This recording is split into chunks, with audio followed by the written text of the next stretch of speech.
Hello students, class 12th unit 1 chapter 2 electrostatic potential and capacitance. आज इसके हम MCQ आगे कंटिन्यू करते हैं। इसलिए इससे पिछली वाली वीडियो में हम आपको 17 तक एमसीक्यू करा चुके थे। आगे उससे कंटिन्यू करते हैं। पेन और कॉपी निकाल के बैठिए। पहले वीडियो को पॉज करके क्वेश्चन को रीड करके इटसेल्फ ट्राई करें। ठीक है, स्टार्ट करते हैं। 18 The capacitance of a capacitor becomes 7 by 6 times its original value if a dielectric slab thickness T is equal to 2 by 3 D is introduced in between the plates, where D is the separation between the plates. The dielectric constant of the slab H. Choice दे रखिए। अब देखो, एक बार question read कर लिया, अब हम इसे करना स्टार्ट करते हैं। Question number 18। The capacitance of capacitor becomes 7 by 6 times of original value. तो एक कैपेसिटेंस है आपका, कैपेसिटर है ये, इसका प्लेट एरिया ए है और प्लेट सेपरेशन डी है। अभी इसमें हमने कोई डाइलेक्ट्रिक स्लैब पुट नहीं करी है, तब इसका कैपेसिटेंस कितना होगा? तो वो ओरिजिनल कैपेसिटेंस होगा, उसको हम ओरिजिनल कैपेसिटेंस बोल देंगे। सी नॉट बोल रहे, epsilon naught A by D. ठीक है, अब इसमें हमने क्या किया है? If dielectric slab of thickness इतनी is introduced in between the plates, D the separation between the plates. अब इस कैपेसिटर्स में यही इसी वाले डायग्राम में आपको क्या करना है? ये प्लेट सेपरेशन डी है, प्लेट एरिया ए था, इसमें एक डाइलेक्ट्रिक स्लैब पुट कर देनी है ये, जिसकी thickness T is equal to 2/3D है और डाइलेक्ट्रिक स्लैब है ये, है ना। इसका K जो होगा डाइलेक्ट्रिक स्लैब का, डाइलेक्ट्रिक कांस्टेंट K, इसी की वैल्यू आपसे पूछ रहा है कितनी होगी। तो इसका कैपेसिटेंस का फॉर्मूला आपने पढ़ा हो, C is equal to epsilon naught A D minus के T plus T by K. ये फॉर्मूला जो वैलिड होता है ये वाला, इसके दो केस कंडीशन होती हैं। पहला, ये जो स्लैब हो वो डाइलेक्ट्रिक हो, कंडक्टिंग ना हो, डाइलेक्ट्रिक स्लैब हो। अगर कंडक्टिंग होगी तो इसके लिए के इन्फिनिटी हो जाता है ना। दूसरा, इसकी जो थिकनेस है वो कम रहे दोनों प्लेट की बीच की सेपरेशन से, तो वो भी है। तो वैल्यू पुट कर देते हैं यहाँ। तो सी इज इक्वल टू जो होगा वो होगा epsilon naught A D minus T की वैल्यू है 2/3D प्लस टी की वैल्यू है 2/3D डिवाइड बाई के। ऐसे आप इसे सॉल्व कर लीजिए जैसे पहले आप काम कर सकते थे। एप्सिलॉन नॉट ए, ये डी है,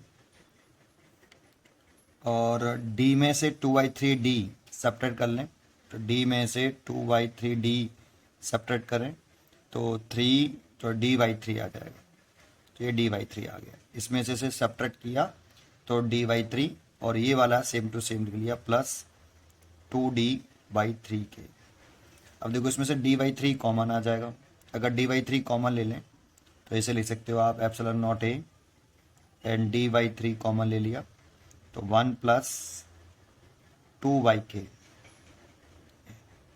और अगर नीचे से के एलसीएम ले लें तो 3 के ऊपर पहुंच जाएगा, 3 एप्सिलॉन नॉट ए के।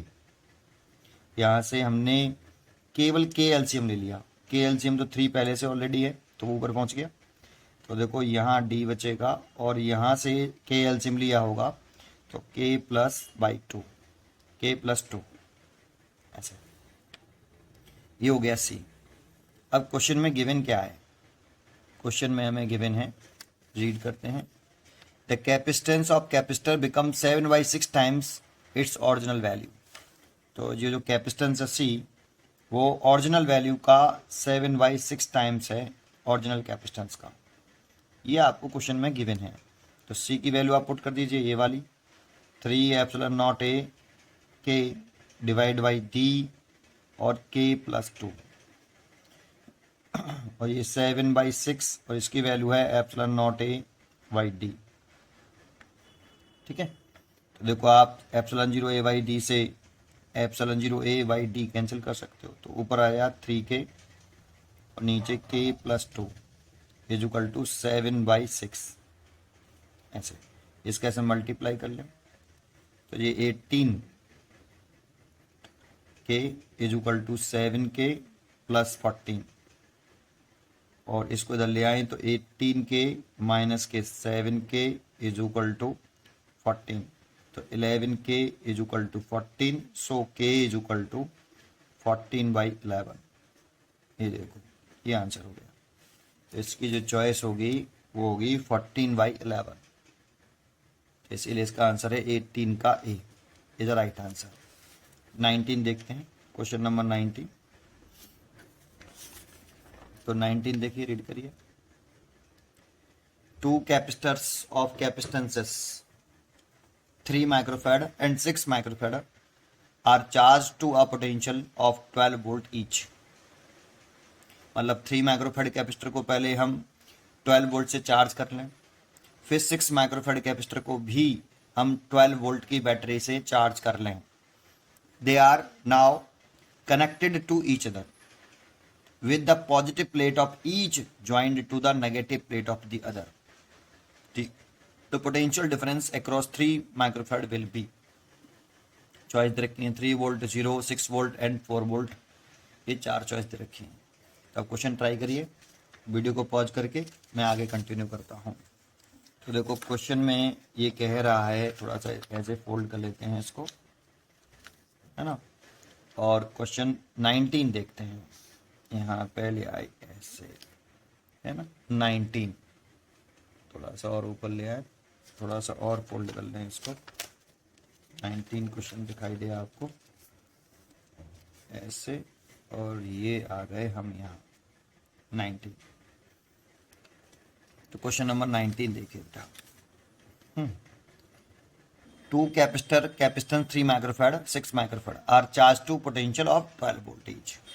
तो एक कैपेसिटर हमारे पास ये है C1 3 माइक्रोफैड, इसको एक सेल लगा के जिसका पोटेंशियल डिफरेंस V1 लेट कर लेता हूँ, कितना है 12 वोल्ट, इसे चार्ज कर लें तो इस पर कितना चार्ज आया Q1 is equal to C1V1। तो C1 है 3 और ये है 12, ये माइक्रोफैड में इसलिए ये माइक्रोकुलाम में आ जाएगा, और ये हो गया 36 माइक्रोकुलाम। ऐसे ही सिमिलरली दूसरा कैपेसिटर है हमारे पास C2 जिसका कैपेसिटेंस है 6 माइक्रोफैड, इसको भी हम चार्ज कर लें 12 वोल्ट की बैटरी लगा के, V1 ही लिख लेते हैं 12 वोल्ट। इस पर जो चार्ज आएगा Q2 is equal to C2V1। तो पोटेंशियल डिफरेंस एक ही बैटरी से चार्ज कर रहे हैं तो 6 × 12 ये हो जाएगा 72 माइक्रोकुलाम,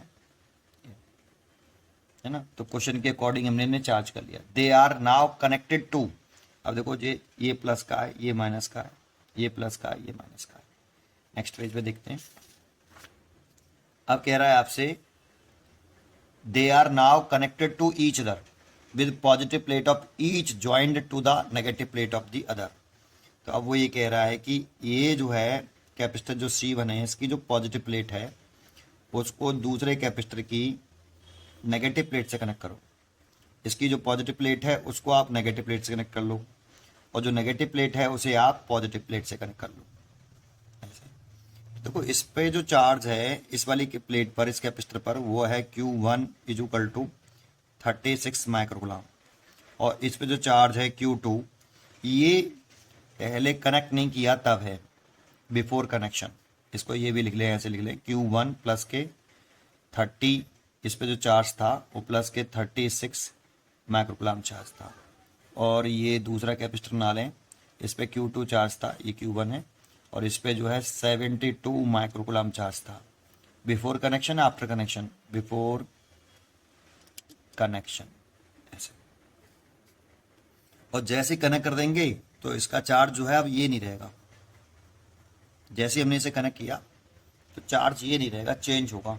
क्या चेंज होगा वो भी देखेंगे, लेकिन जैसे ही कनेक्ट करेंगे तो चार्ज तब तक फ्लो करेगा जब तक इन दोनों के पोटेंशियल कैसे नहीं होना है, सेम नहीं हो जाए, जैसे हम कॉमन पोटेंशियल बोलते हैं। Common potential. आपने पढ़ा होगा कि जब दो कंडक्टर हैं, ऐसे इन दोनों कंडक्टरों को कनेक्ट कर दें तो चार्ज का क्या होता है, रीडिस्ट्रीब्यूशन। कब तक होता है, चार्ज जैसे कनेक्ट करेंगे तो चार्ज का रीडिस्ट्रीब्यूशन होगा, लॉस नहीं होगा, टोटल चार्ज कंजर्व भी रहेगा। लेकिन इस तरह से होगा कि इनके पोटेंशियल जैसे सेम होंगे तब तक चार्ज का रीडिस्ट्रीब्यूशन हो जाएगा। जैसे पोटेंशियल सेम होंगे चार्ज का फ्लो ना स्टॉप हो जाएगा। तो इसको बोलते हैं हम कॉमन पोटेंशियल। और कॉमन पोटेंशियल का फॉर्मूला पढ़ा हुआ आपने Q1 + Q2। ये जहाँ पे जो चार्ज लिखते हैं, वैसे तो आफ्टर कनेक्शन इन दोनों का जो टोटल चार्ज होगा वो कंजर्व भी रहेगा, बट यहाँ पे जो चार्ज लिखते हैं हम बिफोर कनेक्शन लिखते हैं। बिफोर कनेक्शन चार्ज लिख लीजिए +C1 + C2। अब इस पे कितना चार्ज है, Q1 डैश हो गया, इस पे Q2 डैश हो गया, हमें मालूम भी नहीं कितना है, तो इसीलिए हम बिफोर कनेक्शन लिख रहे हैं ये वाला। लेकिन इसमें एक गड़बड़ है, अगर ये ऐसे कहता कि एक कंडक्टर है और इसको पॉजिटिव से पॉजिटिव और नेगेटिव से नेगेटिव जोड़ते हैं ऐसे, तब ये फॉर्मूला सही होता है। इस वाले केस में क्या किया है, इसने ये प्लस जोड़ दिया और ये माइनस जोड़ दिया है। तो इसका जो चार्ज है Q1, अगर इस पर नेट चार्ज निकालेंगे हम, नेट चार्ज, तो जो नेट चार्ज होगा जो हम निकाल रहे हैं वो एक्चुअल में Q1 + Q2 ही निकालते हैं, charge is additive nature. But problem ये है कि इसमें इसके पॉजिटिव को नेगेटिव से जोड़ा है, मतलब इस पर पॉजिटिव चार्ज है और इस पर नेगेटिव चार्ज है। जैसे इसका ये पॉजिटिव चार्ज है आपका 36 माइक्रोकूलम और नेगेटिव चार्ज है -72 माइक्रोकूलम। तो जो नेट चार्ज आएगा वो सब्ट्रैक्ट होके आएगा, क्योंकि एक चार्ज पॉजिटिव है और एक चार्ज नेगेटिव है, कनेक्ट किया है पॉजिटिव को नेगेटिव से। तो इस सिचुएशन में हम जो है 72 माइक्रोकूलम चार्ज लेट कर लेते हैं, प्लस का है, और 36 माइक्रोकूलम चार्ज नेगेटिव है, तो प्लस एंड माइनस के 36 ऐसे। सो ये इक्वल टू करेंगे 72 में से 36 सब्ट्रैक्ट करेंगे तो 36 माइक्रोकूलम चार्ज। ये नेट चार्ज ही निकाला है Q1 + Q2। लेकिन प्रॉब्लम क्या है, समझ में आया? प्रॉब्लम यहाँ ये है कि इसका प्लस इसके माइनस से कनेक्ट किया है, और प्लस माइनस से कनेक्ट किया है तो एक चार्ज पॉजिटिव है और एक चार्ज नेगेटिव है। नेट चार्ज निकालेंगे तो कैसे निकालेंगे भाई? एक मैं आपसे कह दूं कि एक चार्ज जो है प्लस माइनस के 36 माइक्रोकूलम है और दूसरा Q2 = प्लस के 72 माइक्रोकूलम है। आप नेट चार्ज निकालो कितना होगा, तो क्योंकि Q1 + Q2 is net charge, तो आप नेट चार्ज कैसे निकालोगे? ऐड करोगे, charge is additive nature. So plus के 72 माइक्रोकूलम प्लस एंड माइनस के 36 माइक्रोकूलम, तो इसीलिए 36 माइक्रोकूलम चार्ज आएगा। बस यही एक पॉइंट यहाँ जो है इस क्वेश्चन को स्पेशल बनाता है, अदरवाइज कुछ नहीं है। ये पुराने कंसेप्ट है कॉमन पोटेंशियल वाला। तो V = इसमें Q1 + Q2 की जो वैल्यू आ रही है वो 36 माइक्रोकूलम आ रही है, और माइक्रोकूलम में इसलिए 10⁻⁶। और C1 C2 की जो वैल्यू है, C1 जो आपका था एक 3 माइक्रोफेड था, तो 3 × 10⁻⁶, और एक 6 माइक्रोफेड था, 6 × 10⁻⁶ ऐसे। तो ऐड करेंगे तो 36 × 10⁻⁶, और ये 9 हो जाएगा × 10⁻⁶। ये कैंसिल हो गया, ये 4 वोल्ट। ठीक है, तो ये 4 वोल्ट, इसीलिए D choice are right choice. इसकी जो 19 का है वो D is a right answer, D is a right answer. ठीक है, चलो क्वेश्चन नंबर 20 देखते हैं। ये क्वेश्चन जो है मैंने इंडिविजुअली आपको करा रखा है पहले भी, केवल ये स्पेशल क्वेश्चन नहीं दे रखा था अगर, और जो थंबनेल होता है उस पर मैंने क्वेश्चन ही लिख रखा है पूरा, फिर भी एक बार और करा देते हैं। Question number 20, the plates of parallel plate capacitor are 4 centimetre apart. देखो ये आपकी प्लेट्स हैं और ये एक दूसरे से 4 सेंटीमीटर की डिस्टेंस पर लाई कर रहे हैं ऐसे। ठीक है, फिर कह रहा है the first plate is at 300 volt. तो इस प्लेट का जो पोटेंशियल है वो 300 वोल्ट है। तो यहाँ पे एक पॉइंट कंसिडर कर लेते हैं, जो इस पॉइंट का पोटेंशियल होगा वो इसी प्लेट का पोटेंशियल होगा, क्योंकि कनेक्टेड है डायरेक्टली। तो इस प्लेट का पोटेंशियल दे रखा है 300 volt, that means A point का पोटेंशियल गिवन है हमें 300 वोल्ट। ठीक है, आगे लिख रहा है द सेकंड प्लेट एट, तो ये सेकंड प्लेट है, इसका पोटेंशियल -100 वोल्ट है। इसे बी से कनेक्ट कर लेते हैं। जो सेकंड प्लेट का पोटेंशियल होगा वो बी पॉइंट का पोटेंशियल होगा, तो बी पॉइंट का पोटेंशियल आपको दे रखा है -100 वोल्ट। फिर कह रहा था voltage at 3 centimetre from the second plate, second plate से 3 सेंटीमीटर की डिस्टेंस पर वोल्टेज पूछ रहा है। ठीक है, तो उसे कैसे करेंगे, तो देखो आप पहले क्या करिए, इसका कैपेसिटेंस निकाल लीजिए। प्लेट सेपरेशन ये डी हो गई, तो इसका कैपेसिटेंस कितना हुआ, तो सी लेट कर लेते हैं, तो C is equal to epsilon naught A divide by plate separation D, और डी कितनी है 4 सेंटीमीटर, सेंटीमीटर को मीटर में कन्वर्ट कर लेते हैं इतना। ये सर्किट का, इस वाले डायग्राम का ये टोटल कैपेसिटेंस हो गया, ये टोटल कैपेसिटेंस। और आप अब टोटल पोटेंशियल डिफरेंस निकाल लो, potential difference across capacitor plates, plates के अक्रॉस कितना पोटेंशियल डिफरेंस है, तो वो आप कह सकते हो कि V A minus B B. V A की वैल्यू है 300 और बी बी की वैल्यू है -100, तो ये हो गया 400 वोल्ट। सो इस कैपेसिटर पे कितना चार्ज है वो निकाल सकते हैं, ये प्लस का ये माइनस का, इस पे प्लस का क्यू चार्ज है तो उतना ही इस पे नेगेटिव चार्ज, टोटल चार्ज 0 रहता है कैपेसिटर पर। तो charge on capacitor, charge on capacitor, इस वाले कैपेसिटर पे कितना चार्ज है, क्यू बराबर सी वी, है ना। इसी का कैपेसिटेंस, इसी का पोटेंशियल डिफरेंस, कैपेसिटेंस है एप्सिलॉन नॉट ए 4 × 10⁻⁻², और पोटेंशियल डिफरेंस है 400, तो ये हो गया 4 से कट गया 100 बार, तो एप्सिलॉन नॉट ए इंटू 10⁻+4 कूलम्ब, इतना चार्ज हो गया। ठीक है, नेक्स्ट पेज पे देखते हैं। फिर इसके बाद कहा इसमें कि अब क्या पूछ रहा है, the voltage at 3 centimetre from the second plate. तो देखो इस सेकंड प्लेट से 3 सेंटीमीटर की डिस्टेंस पर एक अंडर प्लेट ऐसे बना लेता हूँ, इमेजिन कर ली, और यहाँ से 3 सेंटीमीटर की डिस्टेंस पर इस वाले पॉइंट पर वोल्टेज पूछ रहा है, इसे पॉइंट डाल लेता हूँ एम। ठीक है, तो जरा देखो अब एक क्या करना है आपको, अब कुछ सर्किट डायग्राम ऐसे बन गया, यहाँ पर एक इमेजिन प्लेट कर लेते हैं, इमेजिन जो इससे कितनी डिस्टेंस पर है 1 सेंटीमीटर की डिस्टेंस पर, एक कैपेसिटेंस ही हो गया और एक कैपेसिटेंस ये C2, ये डिस्टेंस डिवीजन वाला हो गया कि यहाँ डिस्टेंस डिवाइड हो गई आपकी 3 सेंटीमीटर, 4 सेंटीमीटर थी 3 सेंटीमीटर रह गई ऐसे, तो ये 2 कैपेसिटर हो गए। लेकिन इस वाले केस में अगर हम C1 की वैल्यू लिखें तो लिखेंगे एप्सिलॉन नॉट ए, ये पॉइंट ए ही है और ये पॉइंट बी ही है, तो एप्सिलॉन नॉट ए 1 × 10⁻⁻², और C2 हो गया एप्सिलॉन नॉट ए 3 × 10⁻⁻², और ये दोनों सीरीज कॉम्बिनेशन में आ गए, C1 C2 R series combination, तो C1 and C2 are in series combination, उसकी ज़रूरत नहीं है वैसे, है ना। तो इस वाले पॉइंट का पोटेंशियल पूछ रहा है, इस वाले पॉइंट का कितना पोटेंशियल है, तो फॉर C1 की वैल्यू तो नहीं है ना, तो ये C1 के एंड के क्रॉस पोटेंशियल डिफरेंस कितना हुआ, potential difference across capacitor C1, तो सब कुछ सी का लिख लो बेटा, कितना लिख सकते हो आप, VA माइनस के VM, ये कैपेसिटर C1 का पोटेंशियल डिफरेंस हो गया, क्योंकि इसकी एक प्लेट A से है और दूसरी प्लेट हम ये M कंसीडर कर लेते हैं, तो M से है तो VA माइनस V1, और C1 का है तो सारी चीज़ें हैं C1 की लिख लो, Q बराबर CV से, तो V is equal to Q/C से, इसी का चार्ज और इसी का कैपेसिटेंस। लेकिन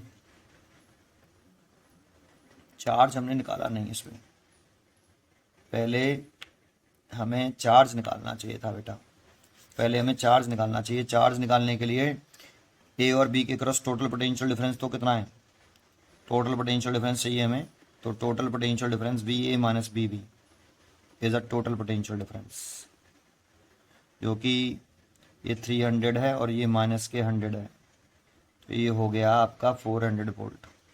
तो टोटल कैपेसिटेंस भी चाहिएगा आप, C1 C2 के टोटल कैपेसिटेंस तो वही रहेगा, अरे टोटल कैपेसिटेंस तो ये रहेगा भाई, C1 C2 पूरा 4 सेंटीमीटर का टोटल कैपेसिटेंस निकाल चुके थे, अरे गलती कर, इसकी ज़रूरत नहीं है, चार्ज उतना ही रहेगा, चार्ज सीरीज कॉम्बिनेशन में सेम रहता है ना, तो चार्ज तो वही रहेगा, डिवाइड तो किया बस केवल एक, तो इसीलिए चार्ज वही रहेगा। तो V equal to Q by C से, तो Q चार्ज तो सेम रहेगा और कैपेसिटेंस C1 के क्रॉस निकाल लें तो C1।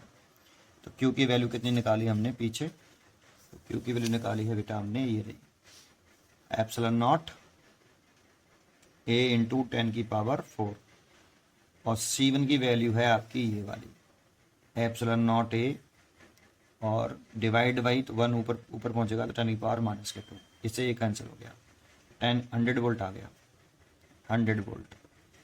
लेकिन ये आया है VA माइनस VM, और हमें चाहिए VM, हमें चाहिए VM, तो VA कितने रखा है 300, ये VM इज इक्वल टू 100, तो VM को इधर इसको इधर, तो VM is equal to 300 minus 100, that means 200 volt, 200 volt. इसकी चॉइस होनी चाहिए 200 वोल्ट, A 20 का A। और अच्छी तरीके से अगर इसको सीखना है तो थोड़ा सा डिटेल में मैंने एक्सप्लेन किया है इंडिविजुअली वीडियो में, ठीक है। तो 21, अगला क्वेश्चन देखते हैं 21, ठीक है। तो क्वेश्चन नंबर 21 की तरफ चलें। The potential of charge spherical conductor of radius small r is 10 volt. तो एक स्पेरिकल कंडक्टर है, इसकी रेडियस r है, और इस कंडक्टर के सरफेस पे जो पोटेंशियल है V सरफेस वो 10 वोल्ट है, ऐसे। The potential of a charged spherical conductor radius r is 10 volt. The potential at a point r/2 from its center h, centre से r/2 डिस्टेंस, तो सेंटर से r/2 डिस्टेंस दैट मीन्स ये इस वाले point पर कितना पोटेंशियल होगा। देखो एक प्रॉपर्टी है, इसको अगर आप कॉन्सेंट्रेट कर लें तो सबसे बेटर है कि अगर कोई कंडक्टर है, कोई स्पेरिकल कंडक्टर है या कैसी भी शेप का कंडक्टर है, किसी भी कंडक्टर को चार्ज देते हैं तो सारा चार्ज उस कंडक्टर के आउटर सरफेस पर, this is the outer surface, इस पर डिस्ट्रीब्यूट हो जाता है। Inside the conductor charge zero होता है, इलेक्ट्रिक फील्ड जीरो होती है, और पोटेंशियल जीरो नहीं होता। पोटेंशियल कितना होता है इनसाइड, इनसाइड में सेंटर भी आता है, इनसाइड एवरी पॉइंट पर पोटेंशियल सरफेस के पोटेंशियल के बराबर ही होता है। जितना आपका सरफेस पर पोटेंशियल होगा उतना ही इनसाइड एवरी पॉइंट पर होगा, है ना। ये एक प्रॉपर्टी है, इसे हम प्रूव करके आते हैं। अगर आप इसको कॉन्सेंट्रेट कर लें तो बात खत्म हो जाती है। तो देखो सरफेस पर 10 वोल्ट दे रखा है आपको, और ये r/2 पे पूछ रहा था, ये इनसाइड ही तो हो गया भाई, ये रेडियस r है तो ये r/2 सेंटर पे पूछता ना, ये सेंटर पे कितना पोटेंशियल, तो 10 volt. Inside every point of potential same होता है, तभी तो इलेक्ट्रिक फील्ड जीरो होगा। इसीलिए इस P पॉइंट पे जो पोटेंशियल होगा वो 10 वोल्ट ही होगा। सो 21 का जो चॉइस है वो C, 21 का 10 वोल्ट ही होगा। C choice is the right answer. 22 की तरफ चलें, क्वेश्चन नंबर 22। तो क्वेश्चन नंबर 22 रीड करें। Proton has mass 1840 times that of an electron. Proton का जो मास है वो 1840 मास ऑफ इलेक्ट्रॉन के इक्वल है, ठीक है। If proton is accelerated from rest by a potential difference 1 volt.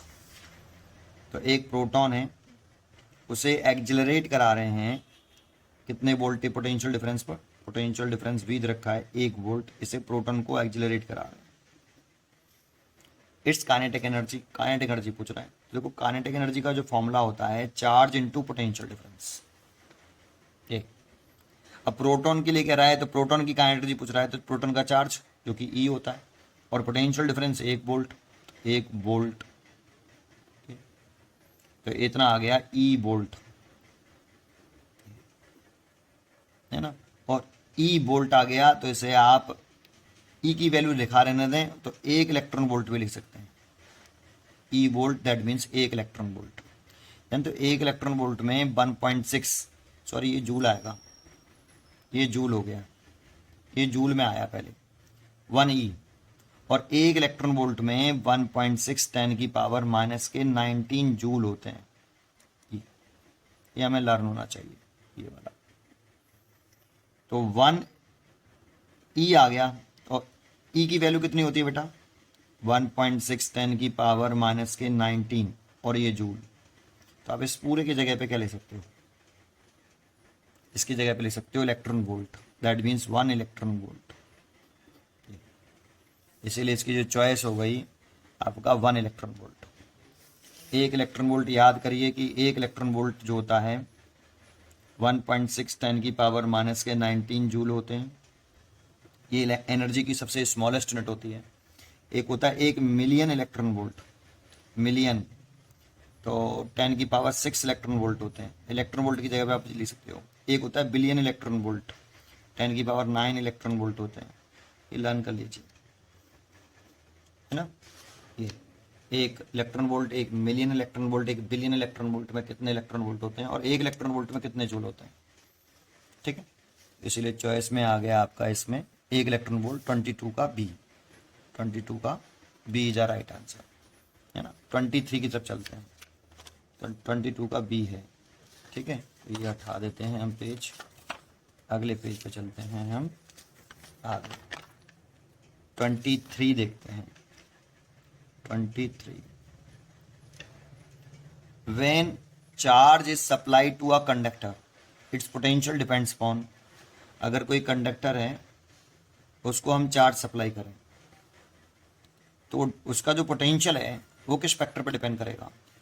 तो देखो पोटेंशियल जो होता है अगर स्फेरिकल शेप का ले लें, हमारे सिलेबस में स्फेरिकल शेप ही होता है, तो 1/4πε0 Q/r, ऐसे स्फेरिकल शेप ले लें, ऐसे इसको चार्ज दे रहे हैं, ये कंडक्टर है आपका, तो पोटेंशियल चार्ज के अमाउंट पर तो डिपेंड करता है, ये द अमाउंट ऑफ चार्ज, बिल्कुल ठीक। Geometry and size of conductor, देखो साइज ऑफ, अगर रेडियस ज़्यादा होगी, रेडियस अगर ज़्यादा होगी तो पोटेंशियल कम हो जाएगा। तो geometry and size of conductor पर डिपेंड करता है, ये भी ठीक है। ए और बी दोनों सही हैं, बोथ ए एंड बी, तो C is the right answer. ए और बी दोनों होना चाहिए। चार्ज के अमाउंट पर भी डिपेंड करता है पोटेंशियल, रेडियस पे कर रहा है मतलब साइज पे भी करता है, तो geometry and size of conductor, तो इस पर भी डिपेंड करता है। और दोनों पे करता है, तो ए भी करेक्ट चॉइस है, बी भी करेक्ट चॉइस है, तो इसमें कहा है बोथ ए एंड बी, इसलिए सी इज द राइट आंसर। दोनों करेक्ट हैं तो सी वाला आंसर होगा, बोथ ए एंड बी। तो 23 का बी, 23 बी सॉरी सी, ठीक है। 24 क्वेश्चन नंबर 24 देखें, अगला क्वेश्चन रीड करें। 24 में कह रहा है कि एक dipole is placed parallel to electric field if W is the burden rotating the dipole from 0 to 60 degree. तो देखो डायपोल को अगर θ1 0 डिग्री से रोटेट करना है आपको, रोटेटिंग θ2 कितना 60 डिग्री, तो वर्डन करना पड़ रहा है W, तो इसका फॉर्मूला होता है PE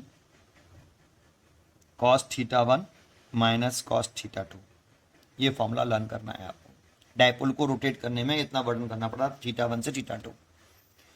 तो W is equal to PE cos θ1 तो कितना है 0 डिग्री और cos 60 डिग्री।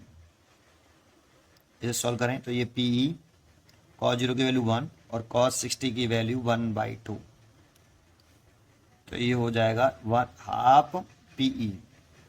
ये तो फर्स्ट केस हो गया आपका, केस फर्स्ट।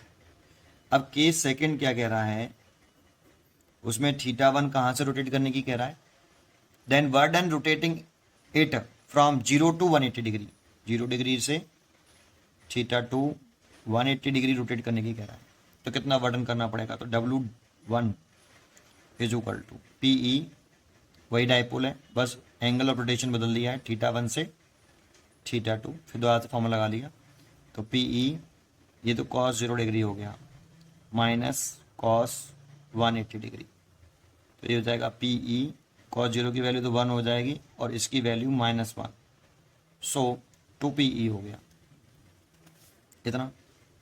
तो आप यहाँ से अगर आप W है ये, तो अगर आप यहाँ से P की वैल्यू निकाल लें तो P की 2 टाइम्स ऑफ W और P की वैल्यू पुट कर दें, तो 2 × 2 टाइम्स ऑफ W, तो 4 टाइम्स ऑफ W आ जाएगा, 4 टाइम्स ऑफ W, तो नया वर्डन आ जाएगा 4 टाइम्स, ठीक है।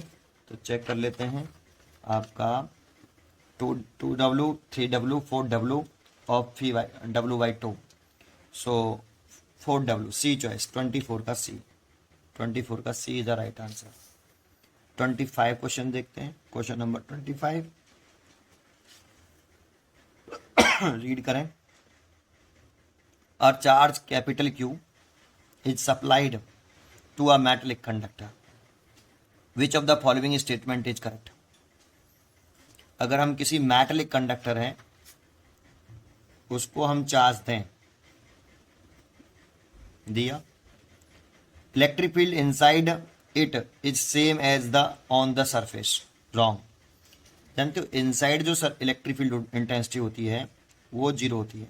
अगर कोई स्पेरिकल कंडक्टर है उसको हमने क्यू चार्ज दिया है तो इसके इन सारा चार्ज इसके आउटर सरफेस पे डिस्ट्रीब्यूट होगा ऐसे, और इसके इनसाइड चार्ज जीरो होगा और इलेक्ट्रिक फील्ड भी जीरो होगी। लेकिन सरफेस पर अगर हम बात करेंगे तो सरफेस पर इलेक्ट्रिक फील्ड आती है, इस सरफेस लिख लेते हैं 1/4πε0 क्यू बाई आर। इसकी अगर रेडियस कैपिटल आर है तो क्यू बाई आर स्क्वायर। जानते हो अगर कोई स्पेरिकल कंडक्टर है उसको हम चार्ज देते हैं तो सारा चार्ज आउटर सरफेस डिस्ट्रीब्यूट होता है, लेकिन इसे ट्रीट कर सकते हैं कि चार्ज जो है कहाँ रखा है, सेंटर पर। लेकिन सरफेस और आउटसाइड के लिए, इनसाइड तो जीरो ही रहता है इलेक्ट्रिक फील्ड इंटेंसिटी, तो सरफेस पे इतना, और अगर आउटसाइड निकालते हैं इस वाले पॉइंट पर तो ये डिस्टेंस अगर स्मॉल आ रही है ये वाली, तो इस जगह पर इलेक्ट्रिक फील्ड इंटेंसिटी होती है E = 1/4πε0 Q by small R square. Inside zero होती है, तो इसीलिए ये बोल रहा है क्वेश्चन चॉइस ए कि electric field intensity inside it is same as on the surface, तो रॉन्ग चॉइस होगा। Electric potential inside a zero, परंतु इलेक्ट्रिक फील्ड तो जीरो होता है, चार्ज भी जीरो होता है, लेकिन पोटेंशियल जीरो नहीं होता। अभी थोड़ी देर पहले भी बताया था, पोटेंशियल इनसाइड जो होता है वो इक्वल होता है सरफेस के, मतलब कंडक्टर के inside every point of potential same रहता है। किसके इक्वल रहता है, सरफेस पे। जितना सरफेस पे पोटेंशियल होगा उतना ही होगा। अगर इसकी रेडियस कैपिटल आर माने, जैसे इसमें लिख रहा है कैपिटल आर, तो इसके सरफेस पे जो पोटेंशियल होता है वो 1/4πε0 क्यूब, और इसकी कैपिटल आर रेडियस। और अगर आउटसाइड निकालने इस वाले पॉइंट पे तो पोटेंशियल जो है 1/4πε0 क्यू बाई स्मॉल आर। लेकिन इनसाइड सेंटर पे भी निकालते हैं तो भी इतना ही रहता है, कांस्टेंट रहता है बेटा, इनसाइड एवरी पॉइंट पर कांस्टेंट है ना, कांस्टेंट रहता है पोटेंशियल। सो ये कह रहा है electric potential inside is zero, wrong. Electric potential on the surface is zero, wrong. Electric potential inside it is constant, तो ये राइट है, कांस्टेंट रहता है। थोड़ा सा कॉन्सेंट्रेट कर लीजिए, है ना। तो ये आपका 25 का D is the right answer. ये पूरी जानकारी दे दी आपको, ठीक है ना। क्वेश्चन इस तरह से बनता है तो आप वो कर सकते हो इसमें। तो 25 का D is the right answer. 26 की तरफ चलें तो क्वेश्चन नंबर 26 क्या कहता है उसे देखें। The work done to bring a unit positive charge unaccelerated from infinity to a point inside electric field is called। तो डेफिनेशन होती है इलेक्ट्रिक पोटेंशियल की कि अगर यहाँ एक चार्ज प्लेस्ड है ना, तो इस चार्ज का एक क्या होगा, इलेक्ट्रिक फील्ड होगा। ये इलेक्ट्रिक फील्ड है और एक पॉइंट है इस कैपिटल आर चार्ज से ये, और इस वाले पॉइंट चार्ज से हम कहाँ पर पहुँच जाएं, इनफाइनाइट पर, और वहाँ से एक यूनिट पॉजिटिव चार्ज को मूव कराएं ऐसे कि विदाउट एक्सेलरेशन, और यहाँ से यहाँ तक मूव कराने में जो वर्क डन करना पड़ता है वो वर्क डन इस पॉइंट का, पी पॉइंट का पोटेंशियल कहलाता है। इसको हम क्या बोलते हैं, पी पॉइंट का पोटेंशियल बोलते हैं, डेफिनेशन है। तो ये लिख रहा है ना, work done to bring a unit positive charge unaccelerated, तो एक्सेलरेशन जीरो होना चाहिए, from infinity to a point, infinity से एक पॉइंट तक मूव कराने, और ये पॉइंट इनसाइड है किसके, इलेक्ट्रिक फील्ड के, इज कॉल्ड इलेक्ट्रिक पोटेंशियल। तो इसको हम बोलते हैं जो वर्क डन करना पड़ता है वो इलेक्ट्रिक पोटेंशियल के इक्वल होता है। सो इसलिए बी चॉइस है राइट आंसर, 26 का बी। ये डेफिनेशन है पोटेंशियल की। चलिए 27 की तरफ चलते हैं। तो क्वेश्चन नंबर 27 क्या कहता है, the electric potential due to a point charge minus के Q at a distance X from a given point. देखो ये फॉर्मूला है, एक पॉइंट चार्ज ले लें, अगर वो पॉजिटिव है और इससे कितनी डिस्टेंस पे लाई कर रहा है, अगर ये एक्स डिस्टेंस है, इस वाले पॉइंट ऑफ पोटेंशियल कितना हुआ, electric potential at point P due to Q charge. तो फॉर्मूला होता है v इज इक्वल टू 1/4πε0। इसकी जगह पे आप k लिख सकते हो, q और p पॉइंट के बीच की शॉर्टेस्ट सेक्शन लिखनी होती है यहाँ। तो जो कितनी है डायग्राम में x, तो x है ना। अब जरा ध्यान दें, ये स्केलर क्वांटिटी होती है। अगर ये स्केलर है तो यहाँ पे जब वैल्यू पुट करते हैं तो विद साइन पुट करते हैं, विद साइन। अगर पॉजिटिव है तो पॉजिटिव और नेगेटिव है तो नेगेटिव। आप इसे ऐसे भी लिख सकते हो k/q/x। हियर k की जो वैल्यू है वो 1/4πε0। लेकिन यहाँ पे जो चार्ज है वो नेगेटिव दे रखा है और नेगेटिव चार्ज है, इसीलिए अगर नेगेटिव चार्ज लें तो इससे p पॉइंट पर x डिस्टेंस पर निकालें तो v is equal to -k/q/x। मैंने कहा विद साइन पुट करना होता है, इसीलिए बता दिया कि बाई चांस जो है क्वेश्चन में थोड़ा सा चेंज किया और प्लस के क्यू रखा हो तो आपकी चॉइस जो होगी वो बी हो जाएगी। इस समय डी चॉइस है, k/q/x। ठीक है, तो डी इज राइट आंसर। ये 27 हो गया। 28 की तरफ चले, क्वेश्चन नंबर 28। तो अगर 28 देखिए आप क्या लिख रहा है, electric field is always parallel to the equipotential surface, perpendicular to the equipotential surface. It can be perpendicular and parallel as well as it does not depends upon distribution of charge. तो जो है perpendicular to equipotential surface, electric field जो होती हैं वो equipotential surface के always perpendicular होती हैं। अगर आप एक्सप्लेनेशन देना चाहो तो जानते हो, एक पॉइंट आपको मैं एक्सप्लेनेशन दूं।